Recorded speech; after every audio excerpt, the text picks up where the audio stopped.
আসসালামু আলাইকুম বন্ধুরা, সবাই নিশ্চয়ই ভালো আছেন। যে আলহামদুলিল্লাহ, আল্লাহর অশেষ রহমতে এবং আপনাদের দোয়ায় আমিও ভালো আছি।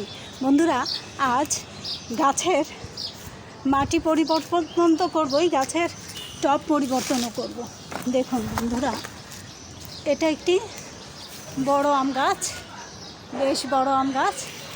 এটার টবটাকে পরিবর্তন করতে হবে, অর্থাৎ এটার যত সার ছিল, মাটি ছিল, সব শেষ।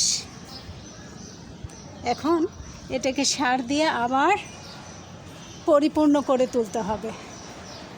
গাছটি অনেক বড় ছিল, একজনে ভেঙে ফেলেছে, তারপরও আল্লাহর রহমত। এখন গাছটির মাটি পরিবর্তন করব, টব পরিবর্তন করব।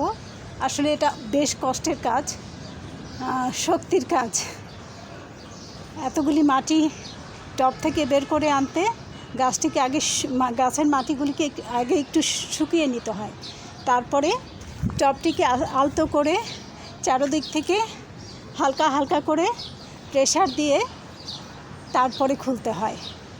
বন্ধুরা, সবাই ভালো থাকুন, সুস্থ থাকুন, শুভকামনায়। আর বন্ধুরা, সবাই গাছ লাগান, পরিবেশ বাঁচান। আমার ভিডিওটি অথবা আমার বাগানটি যদি আপনাদের ভালো লেগে থাকে, তাহলে একটি লাইক, কমেন্ট, শেয়ার এবং সাবস্ক্রাইব করে সঙ্গে থাকুন সব সময়। আল্লাহ হাফেজ।